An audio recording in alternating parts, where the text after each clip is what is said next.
Hello friends, मेरा नाम सचिन है। कॉन्सेप्ट क्लास में आप सभी का स्वागत है। आज के इस वीडियो में हम देखेंगे एमपी पुलिस एग्जाम के लिए मैथ्स के मोस्ट इंपोर्टेंट क्वेश्चंस का पार्ट 18। सो प्लीज फ्रेंड्स, आप मेरी इस वीडियो को आखिरी तक देखिएगा। इससे पहले हमने टोटल 70 पार्ट्स अपलोड कर दिए, आप उनको भी देख लीजिए। वन मोर रिक्वेस्ट गाइस, अगर आप हमारे यूट्यूब चैनल पर पहली बार आए तो प्लीज इसे सब्सक्राइब कर लीजिए, बिकॉज मैं जो भी न्यू वीडियो अपलोड करूंगा उसके सारे नोटिफिकेशन आपको मिल जाएंगे। तो चलिए शुरू करते हैं आज का ये वीडियो।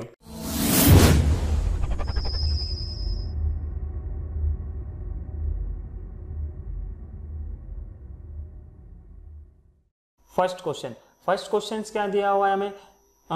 मुझे एक खास जगह पर एक खास समय पर उपस्थित रहना है एवं मैं पाता हूं कि मैं यदि 4 किलोमीटर प्रति घंटे की रफ्तार से जाता हूं तो 15 मिनट देर से पहुंचूंगा एवं यदि 6 किलोमीटर प्रति घंटे की रफ्तार से जाता हूं तो 10 मिनट पहले पहुंच जाऊंगा।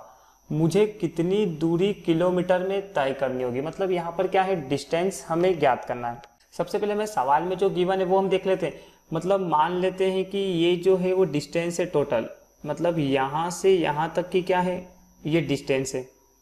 ठीक है, अब यहाँ पर फर्स्ट कंडीशन क्या है कि यदि मैं 4 किलोमीटर प्रति घंटे की रफ्तार से जाता हूँ, मतलब मैं यहाँ से 4 किलोमीटर प्रति घंटे की रफ्तार से जाता हूँ तो क्या होता है, 15 मिनट देर से पहुंचूंगा। मतलब क्या होगा, 15 मिनट क्या होगा, ज़्यादा समय लगेगा। ठीक है, मतलब प्लस मतलब ज़्यादा। उसके बाद नेक्स्ट क्या होगा, यदि मैं 6 किलोमीटर प्रति घंटे की चाल से जाऊंगा, मतलब चाल बढ़ जाएगी। मतलब पहले 4 थी, अब कितनी हो जाएगी, 6 किलोमीटर प्रति घंटे की चाल से जाऊंगा तो क्या होगा, 10 मिनट पहले पहुंच जाऊंगा। ठीक है, तो यहाँ पर हमें क्या दूरी ज्ञात करनी है। मतलब ये यहाँ से जो यहाँ तक की दूरी है वो हमें ज्ञात करनी। तो एक तो तरीका ये होता है कि हम इसको x मान ले, दूरी क्या है, x है। अब यहाँ पर हमें दूरी है और ये क्या है, चाल है, स्पीड है, और ये भी स्पीड है। मतलब दूरी है और चाल है, तो दूरी और चाल का फार्मूला क्या होता है यहाँ पर, दूरी बराबर यहाँ पर मतलब समय बराबर क्या होता है, दूरी बटे चाल। दूरी कितनी दी हुई है हमें, x, और चाल कितनी दी हुई है हमें, 4 किलोमीटर। उसके बाद नेक्स्ट केस में क्या है, दूरी तो सेम ही रहेगी लेकिन स्पीड क्या होगी, यहाँ पर स्पीड बढ़ गई है। मतलब कितनी हो गई है, 6 किलोमीटर, और बराबर समय कितना दिया हुआ है। देखो सबसे पहले यहाँ पर हुआ क्या, जब 4 किलोमीटर प्रति घंटे से जाता है तो 15 मिनट ज़्यादा लगते हैं, लेकिन जब 6 किलोमीटर प्रति घंटे की चाल से जाता है तो क्या 10 मिनट पहले पहुंच जाते हैं। मतलब यहाँ पर एक प्लस है और एक माइनस है। मतलब एक केस में क्या हो रही है, यहाँ पर एक केस में जो हो रहा है वो देरी हो रही है, मतलब 15 मिनट की क्या हो रही है, यहाँ पर देरी हो रही है, और एक केस में क्या 10 मिनट जल्दी पहुंच रहा है। मतलब यहाँ पर क्या अपोजिट डायरेक्शन है, तो जब भी अपोजिट डायरेक्शन होंगे तो समय क्या होता है, जुड़ जाता है। तो यहाँ पर 10 और 15 दोनों कितना हो जाएगा, 25 मिनट। तो समय बराबर कितना हो जाएगा, 25 मिनट। ठीक है, अब यहाँ पर ये 25 मिनट में इसको चेंज करेंगे घंटे में तो कितना होगा, डिवाइड बाय 60। अब यहाँ से हमें क्या करना है, सिंपली इसको सोल्व कर लेंगे तो यहाँ से x की वैल्यू आ जाएगी, और x की वैल्यू क्या होगी, मतलब दूरी हो जाएगी। तो क्रॉस मल्टीप्लाई कर लेते हैं, 6 का मल्टीप्लाई x में करेंगे तो कितना होगा, 6x माइनस 4x, और दोनों का मल्टीप्लाई कितना होगा, डिवाइड में 24, बराबर कितना होगा, यहाँ पर इसको कैंसिल कर लेते हो, 5 से कैंसिल करेंगे तो 5 बार, और 5 से 12 बार, मतलब कितना बचेगा यहाँ पर, 5/12। अब यहाँ पर इक्वल में है तो डिवाइड वाली संख्या से डिवाइड कर सकते हैं, तो 12 से कितनी बार कैंसिल होगा, 2 बार, और ये 2 डिवाइड में तो इधर आके क्या होगा, मल्टीप्लाई में हो जाएगा। तो यहाँ पर क्या होगा, 5 का मल्टीप्लाई 2 में करेंगे तो कितना बचेगा, 10। उसके बाद 6x माइनस 4x बराबर कितना होगा, 2x, मतलब 2x बराबर कितना है, 10। तो 2 से कैंसिल कर लो तो x की वैल्यू कितनी आएगी, 5 किलोमीटर। तो यहाँ पर जो डिस्टेंस होगी वो कितनी होगी, 5 किलोमीटर। तो यहाँ से जो होगा डी वाला आंसर राइट होगा। ये तो हो गया x का तरीका। अब अगर हम इसको विदाउट x से करना चाहें तो वो किस टाइप से कर सकते हैं वो भी देख लेते हैं।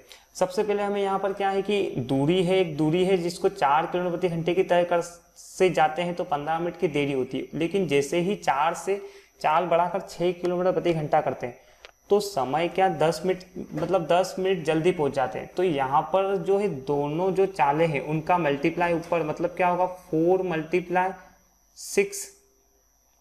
ठीक है, उसके बाद डिवाइड में क्या है, चालों का डिफरेंस, मतलब 4 माइनस 6 करेंगे तो कितना होगा, 2 होगा।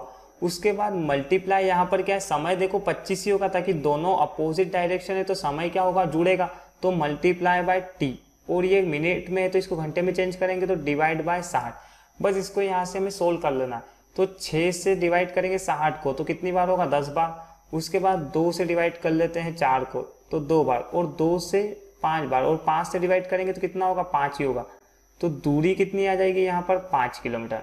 तो इस तरीके से करेंगे तो क्या होगा यहाँ पर 5 किलोमीटर। यहाँ पर इसको एक फॉर्मूले के थ्रू भी हम देख सकते हैं। जैसे मैं यहाँ पर फॉर्मूला बना के लिख देता हूँ, x मल्टीप्लाई वाई और डिवाइड में क्या होगा, x माइनस वाई, और मल्टीप्लाई क्या होता है, समय होता है, मतलब t होता है। यहाँ पर इसको एक फॉर्मूला भी बना सकते हैं। तो यहाँ से हमारा राइट आंसर क्या होगा, 5 किलोमीटर। आई होप ये कॉन्सेप्ट आपको अच्छे से समझ में आया होगा। नेक्स्ट क्वेश्चन क्या दिया हुआ है, किसी जगह पर 400 व्यक्तियों के लिए 31 दिनों का भोजन पर्याप्त है।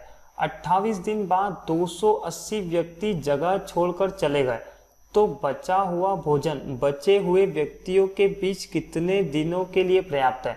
मतलब यहाँ पर क्या है कि क्वेश्चंस में हमें गिवन है कि 400 व्यक्तियों के लिए 31 दिन का भोजन पर्याप्त है, मतलब टोटल पर्सन कितने हैं, 400, और यहाँ पर जो है 31 डेज का भोजन पर्याप्त है। ठीक है, 31 दिन का भोजन क्या है यहाँ पर पर्याप्त है। लेकिन नेक्स्ट लाइन में क्या बोला गया है कि 28 दिन बाद, मतलब अगर 31 दिनों तक जो है 400 व्यक्ति भोजन कर सकते हैं, लेकिन 28 दिन के बाद, मतलब माइनस में 28 कर लो इसमें से, तो कितने दिन बच जाएंगे, 3 दिन। ठीक है, मतलब 28 दिन के बाद क्या होता है, 280 व्यक्ति जगह छोड़कर चले जाते हैं। मतलब यहाँ पर क्या होगा कि ये जो 400 व्यक्ति थे उनके लिए 31 दिनों का सबसे पहले भोजन पर्याप्त था, लेकिन 28 दिनों के बाद क्या हुआ, 28 दिन के बाद 280 व्यक्ति जो है वो जगह छोड़कर चले गए। मतलब तो यहाँ पर 400 में से अगर मैं माइनस कर लूँ 280, तो बचेंगे कितने, 120 व्यक्ति बच जाएंगे। मतलब 280 व्यक्ति क्या है, जगह छोड़कर चले गए, तो बचा हुआ भोजन बचे हुए व्यक्ति के लिए कितने दिन के लिए यहाँ पर क्या होगा, पर्याप्त होगा। मतलब हमें क्या करना है, शेष ज्ञात करना है यहाँ पर। तो सबसे पहले जैसे हमने मजदूर कार्य समय में एक फार्मूला पढ़ा हुआ है, जैसे मजदूर कार्य और दिवस। ठीक है, ये जो है ना फार्मूला, इसको हम शॉर्ट में ये भी बोलते हैं, मकादी बोलते हैं। मतलब मजदूर का म और कार्य का क और दिवस का दी, मतलब मकादी, इसको शॉर्ट में हम मकादी बोलते हैं। अब यहाँ पर दिया हुआ क्या था कि दिया हुआ ये है कि 400 व्यक्तियों के लिए 31 दिन का भोजन पर्याप्त है, लेकिन 28 दिन के बाद क्या होता, 28 दिन के बाद 280 व्यक्ति जगह छोड़ के चले गए, तो मतलब जो है 400 व्यक्तियों के लिए 3 दिन का भोजन और शेष बचा हुआ है 28 दिन के बाद। तो 400 व्यक्ति एक भोजन को 3 दिन में समाप्त कर सकते हैं। तो यहाँ पर अब बचे कितने व्यक्ति, 120 व्यक्ति शेष भोजन को कितने दिन में समाप्त करेंगे, मतलब बचे हुए भोजन को। तो यहाँ पर सेम, उसके बाद क्वेश्चन मार्क, बस इसको यहाँ से हमें सोल्व कर लेना है। मतलब 400 व्यक्ति एक भोजन को 3 दिन में समाप्त करते हैं, तो 120 व्यक्ति उसी भोजन को कितने दिन में समाप्त करेंगे। तो यहाँ से हम इसको, एक तरीका तो ये होता है, इसको हम x मान लेते हैं, तो x मानेंगे तो क्रॉस मल्टीप्लाई, और यहाँ पर भी क्या होगा, क्रॉस मल्टीप्लाई। तो 400 का मल्टीप्लाई 1 में करेंगे, मतलब इधर कर लेते हैं, 400 मल्टीप्लाई 1 मल्टीप्लाई यहाँ पर कितना है, 3 है, इज इक्वल टू यहाँ पर क्या होगा, 120 मल्टीप्लाई 1 मल्टीप्लाई x। तो यहाँ से x की वैल्यू आ जाएगी, तो 120 एक 0 से 1 0, उसके बाद 4 से 3 बार, 4 से 10 बार, और 3 से 3 कैंसिल कर लेंगे, तो x की वैल्यू कितनी आएगी, 10 दिन। मतलब बचा हुआ जो भोजन है वो कितने दिन तक चलेगा, 10 दिनों तक जो है वो बचा हुआ भोजन जो है 10 दिनों तक यहाँ पर चलेगा। मतलब यहाँ से जो सही आंसर होगा वो क्या होगा, 4 वाला। और एक तरीका इसको सोल्व करने का ये भी है, जब कार्य समान हो, ऐसे 1 और 1 है, तो इसको हम डायरेक्ट भी सोल्व कर सकते हैं। जैसे यहाँ पर क्या होगा, 1 0 से 1 0, उसके बाद 4 से 3 बार, 4 से 10 बार, और 3 से 3 डिवाइड करेंगे तो कितना आएगा, 10 दिन। तो एक तरीका ये भी हो सकता है, लेकिन ये तभी फॉलो होता है जब कार्य सेम हो। जैसे यहाँ पर 1 है और यहाँ पर भी सेम कार्य है, ठीक है, तब हम इसको डायरेक्ट डिवाइड कर सकते हैं। नेक्स्ट क्वेश्चन क्या दिया हुआ है वो हम देख लेते हैं। एक समचतुर्भुज के 2 विकर्णों की लंबाई 10 मीटर तथा 24 मीटर है, तो उसकी भुजा की लंबाई क्या होगी। इससे पहले हमने समचतुर्भुज का एक क्वेश्चन कल जो लाइव सेशन हुआ था उसमें हमने देखा था, समचतुर्भुज का क्षेत्रफल निकाला था हमने। लेकिन यहाँ पर क्या करना है, हमें समचतुर्भुज की जो भुजा ज्ञात करनी है। समचतुर्भुज एक ऐसी आकृति होती है जिसकी चारों भुजाएं क्या होती है, सेम होती है। मतलब ये चारों भुजाएं आमने सामने की सब क्या होती है, बराबर होती है। और यहाँ पर हम भुजा को जो है ए से डिनोट करते हैं, मतलब ए और ये चारों भुजाएं क्या समान। उसके बाद जो विकर्ण जो होते हैं ये इस टाइप से होते हैं। विकर्ण जो होते हैं समचतुर्भुज के 90 डिग्री पर क्या एक दूसरे को काटते हैं।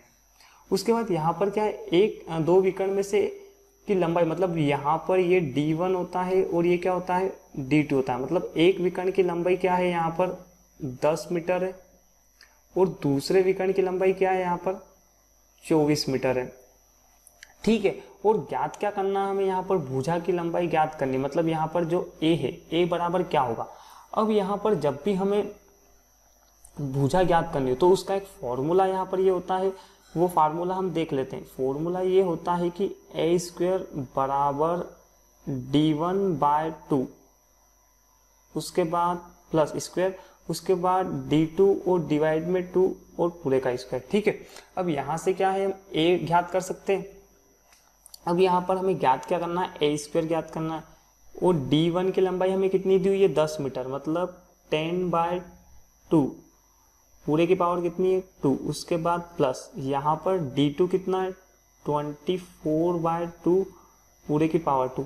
यहाँ से हम इसको 10 को 2 से डिवाइड करेंगे तो कितना होगा 5 की पावर 2, प्लस यहाँ से 2 से डिवाइड करेंगे तो क्या होगा 12 की पावर 2, और बराबर में क्या है a²। अब यहाँ पर a² बराबर 5 मल्टीप्लाई 5 करेंगे तो कितना होगा, यहाँ पर 25 होगा। उसके बाद प्लस 12 का कितना होगा 144। अब यहाँ पर इन दोनों का योग कर लेंगे तो 144 प्लस 25 कितना होगा 169 यहाँ पर। ठीक है, ये कितना हो गया 169। अब यहाँ पर स्क्वायर हटेगा तो क्या लगेगा, अंडर रूट हो जाएगा यहाँ पर। तो a बराबर अंडर रूट कितना हो जाएगा 169। अब 169 किसका होता है, ये 13 का। तो a बराबर कितना होगा 13 मीटर। मतलब यहाँ से जो हमारा राइट आंसर होगा वो होगा 4 वाला, 4 is right answer. I hope ये कॉन्सेप्ट भी आपको अच्छे से समझ में आया होगा। नेक्स्ट क्वेश्चन क्या दिया हुआ है, 16 विद्यार्थियों की लंबाई का औसत 142 सेंटीमीटर। यदि शिक्षक की लंबाई को भी शामिल किया जाए तो औसत लंबाई 1 सेंटीमीटर की वृद्धि हो जाती है। तो शिक्षक की लंबाई ज्ञात कीजिए। मतलब यहाँ पर क्या 16 जो है विद्यार्थी, मतलब 16 स्टूडेंट, मतलब स्टूडेंट को एस से डिनोट कर लेते हैं। 16 स्टूडेंट की एवरेज लंबाई, मतलब यहाँ पर क्या है एवरेज लंबाई कितनी है, यहाँ पर 142 सेंटीमीटर। उसके बाद यदि शिक्षक की लंबाई को भी शामिल कर लिया जाए तो औसत लंबाई में क्या होती है 1 सेंटीमीटर की क्या होती है वृद्धि हो जाती है। मतलब यहाँ पर टोटल पहले 16% थे, अब अगर शिक्षक को भी शामिल कर ले मतलब +1 तो टोटल मेंबर कितने हो जाएंगे 17। उसके बाद यहाँ पर क्या हो रहा है कि औसत लंबाई में भी 1 की वृद्धि हो रही है। मतलब पहले जो थे वो 142 सेंटीमीटर थी, तो अगर 1 की वृद्धि कर लेंगे तो एवरेज कितनी हो जाएगी यहाँ पर 143। अब यहाँ पर नंबर ऑफ स्टूडेंट है और उनका एवरेज है, तो इन दोनों का मल्टीप्लाई कर लेंगे तो क्या हमें टोटल संख्या मिल जाएगी यहाँ पर टोटल इन दोनों का। तो इन 16 का मल्टीप्लाई 142 में कर लेते हैं तो टोटल पता चल जाएगा हमें। तो 16 का मल्टीप्लाई 2 में करेंगे तो कितना होगा 32 की कितनी हो जाएगी यहाँ पर 2, हासिल कितनी हो जाएगी 3। उसके बाद 16 का मल्टीप्लाई 4 में 64 और 3 कितना होगा 67 की 7, हासिल कितनी हो जाएगी यहाँ पर 6 हो जाएगी। उसके बाद 16 का मल्टीप्लाई 1 में और हासिल कितनी यहाँ पर 6, तो कितना हो जाएगा 22। मतलब इन दोनों का जो टोटल कितना हो जाएगा 2272। अब यहाँ पर क्या इन दोनों का भी मल्टीप्लाई कर लेते हैं तो 17 का मल्टीप्लाई 3 में करेंगे तो कितना होगा 17 3 51, तो 1, हासिल कितनी हो जाएगी 5।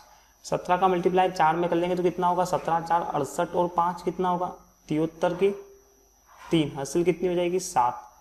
उसके बाद 17 का मल्टीप्लाई 1 में और हासिल 7 है तो कितना हो जाएगा 24। अब यहाँ से हम 17 माइनस 16 करेंगे तो हमें क्या पता चलेगी शिक्षक की लंबाई पता चल जाएगी। तो इन दोनों का डिफरेंस ले लेते हैं हम।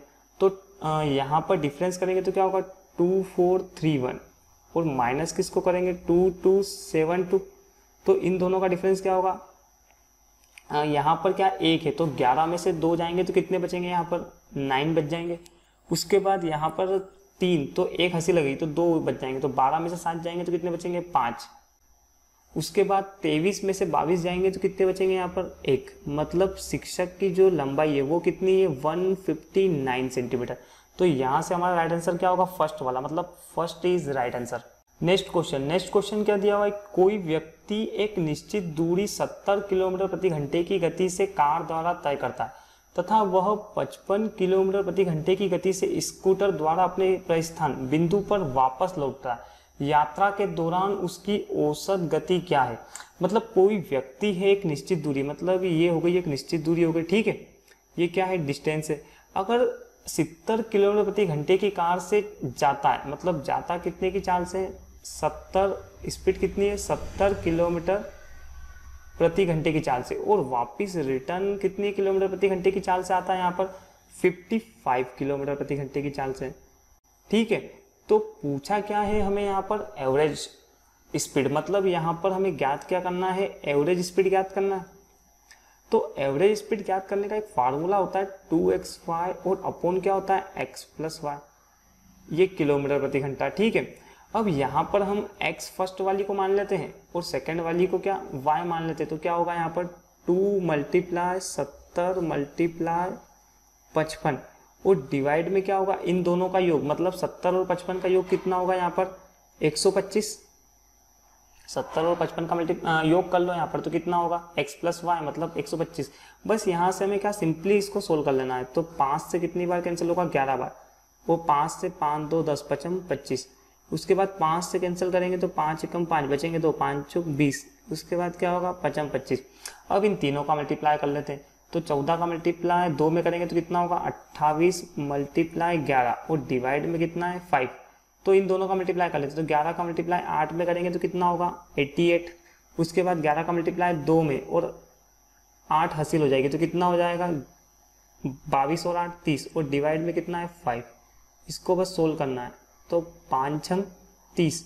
उसके बाद क्या होगा 5 × 5, उसके बाद दशमलव लगेगी, उसके बाद 5 × 30 मतलब 61.6 किलोमीटर आवर। मतलब एवरेज स्पीड क्या हो जाएगी 61.6 किलोमीटर प्रति घंटा। मतलब यहाँ से जो हमारा राइट आंसर होगा वो थर्ड वाला होगा। आई होप ये वीडियो आपको बहुत ही अच्छे तरीके से समझ में आया होगा। अगर ये वीडियो आपको पसंद आए तो प्लीज़ इसे लाइक और शेयर करना ना भूलें, और अगर अभी तक आपने हमारे चैनल को सब्सक्राइब नहीं किया तो प्लीज़ इसे सब्सक्राइब कर लीजिए। Thank you.